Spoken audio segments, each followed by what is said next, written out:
আসসালামু আলাইকুম। News desk এইচডিতে আপনাদেরকে স্বাগত। শুরুতে জানিয়ে দেব বাংলাদেশের প্রধান সংবাদ শিরোনাম। সংস্কার প্রস্তাব গুছিয়ে এনেছে ৬ কমিশন। তথ্য উপদেষ্টার বক্তব্যকে রাজনীতিকরণের প্রয়াস বললেন রিজভী। সারা দেশে সংগঠন গোছাচ্ছে জাতীয় নাগরিক কমিটি। এতক্ষণ শুনলেন সংবাদ শিরোনাম, এখন জানিয়ে দেব বিস্তারিত।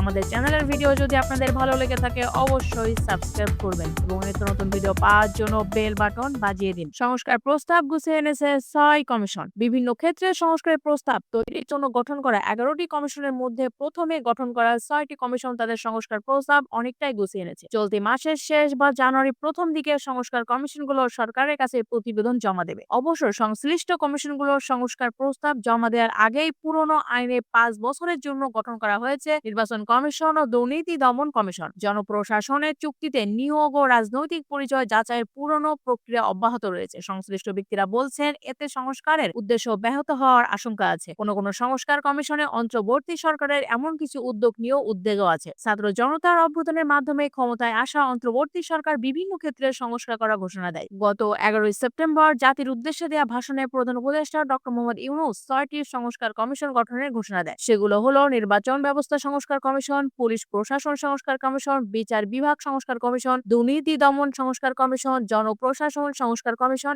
এবং সংবিধান সংস্কার কমিশন। এই কমিশনগুলো প্রধানের নামও ঘোষণা করেছিলেন প্রধান উপদেষ্টা। তথ্য উপদেষ্টার বক্তব্যকে রাজনীতিকরণের প্রয়াস বললেন রিজভী। দেশে রাজনীতিকরণের প্রয়াস বলে মন্তব্য করেছেন বিএনপির জ্যেষ্ঠ যুগ্ম মহাসচিব রুহুল কবির রিজভী। তিনি বলেছেন সংস্কার নিয়ে রাজনীতিবিদদের উদ্দেশ্যে অন্তর্বর্তী সরকারের একজন উপদেষ্টা যে বক্তব্য দিয়েছেন তা রাজনীতিকরণের একটি প্রয়াস। গত মঙ্গলবার ব্রিটিশ গ্লোবাল পার্টনার্স গভর্নেন্সের প্রতিনিধি দলের সঙ্গে সাক্ষাতে তথ্য ও সম্প্রচার উপদেষ্টা মোহাম্মদ নাহিদ ইসলাম বলেছিলেন রাজনৈতিক দলগুলো চাচ্ছে তাদের অধীনে সংস্কার হোক, তাই তারা বর্তমান অন্তর্বর্তী সরকারকে ব্যর্থ প্রমাণ করার চেষ্টা করছে। তারা সংস্কারের পরিবর্তে নির্বাচনকে বেশি প্রাধান্য দিচ্ছে। তথ্য উপদেষ্টার সেই বক্তব্যের বিষয়টি উল্লেখ করে রুহুল কবির রিজভী বলেন একজন উপদেষ্টা সংস্কার নিয়ে যে বক্তব্য দিয়েছেন আমি বলবো তিনি মিথ্যা বলেছেন। উপদেষ্টার বক্তব্য ভ্রান্ত ও বিভ্রান্তমূলক। পৃথিবীতে যত সংস্কার হয়েছে তা রাজনীতিবিদরাই করেছেন। সব সংস্কার হয়েছে পার্লামেন্টে। ব্রিটেন বলেন বা আমেরিকা বলেন, সারা দুনিয়া যত সংস্কার হয়েছে তা হয়েছে রাজনীতিবিদদের মাধ্যমে। সংস্কার নিয়ে বাড়াবাড়ি আর রাজনীতিদের দোষারোপ করার অর্থ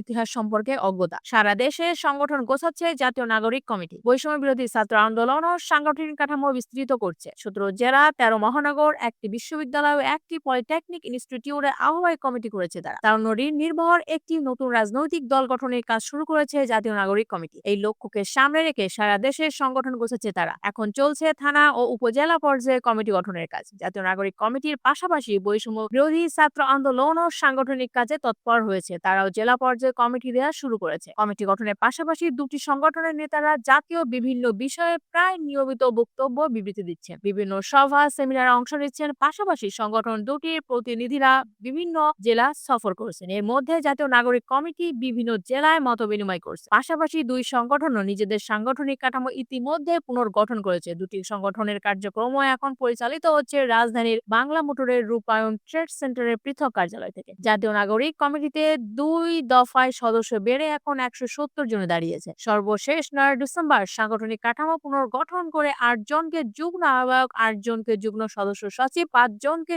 সহ মুখপাত্র, ৪ জনকে যুগ্ম মুখ্য সংগঠক এবং ১৪ জনকে সংগঠক করা হয়। পাশাপাশি বৈষম্য বিরোধী ছাত্র আন্দোলনের নেতা সার্জিস আলমকে জাতীয় নাগরিক কমিটির মুখ্য সংগঠক মনোনীত করা হয়েছে। সারা দেশকে ২০টি জনে ভাগ করে সংগঠনের মধ্যে দায়িত্ব ভাগ করে দিয়েছে জাতীয় নাগরিক কমিটি। জাতীয় নাগরিক কমিটির কেন্দ্রীয় সদস্য পদে ধর্মভিত্তিক ছাত্র সংগঠন ও বামপন্থী বিভিন্ন ছাত্র সংগঠনের সাবেক নেতারাও রয়েছেন।